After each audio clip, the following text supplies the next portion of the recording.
One of the best-known moments in the history of the Roman Empire is when it was split in two at the end of the 4th century. This marked the point when the ancient empire stopped being ruled as a single unified state, something it had been for most of its existence. But considering how many emperors before that had managed to govern the whole thing alone, it raises the question, why was the empire permanently divided in 395, and why was there no attempt to reunite it? So before continuing, it's worth pointing out that even though the two halves of the empire were being run separately with their own courts, emperors, and economies, people at the time didn't view them as two completely different empires. That might seem odd, but Rome had done this before, most notably under Diocletian or the sons of Constantine I. However, unlike those earlier times, this division didn't go away. The empire stayed split all the way until the fall of Rome in the west, and later during Justinian's reconquest. Anyway, the 4th century was a tough period for Rome. Invasions across its borders,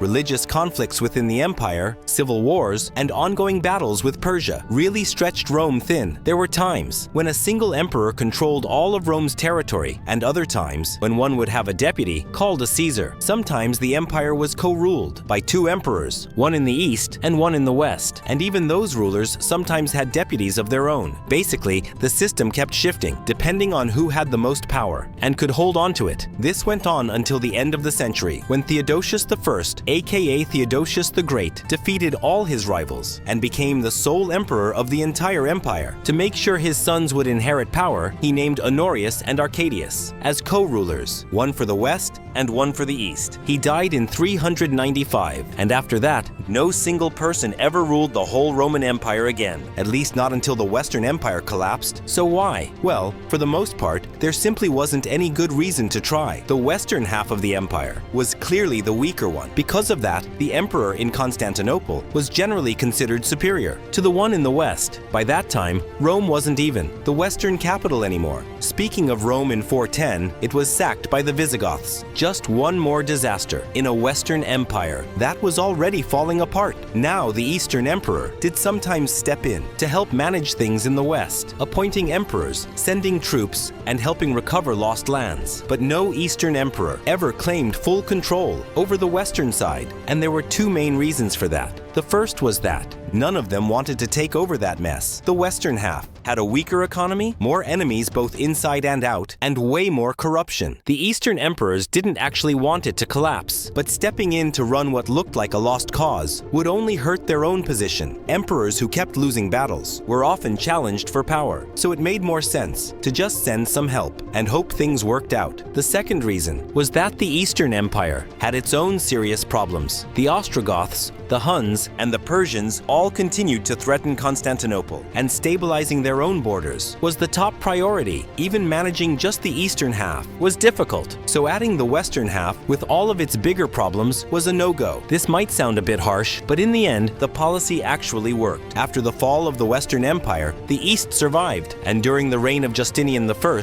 it even managed to take back a large chunk of the former empire, although under the emperors who came after him, that wouldn't last. I hope you enjoyed this episode, and thanks for watching.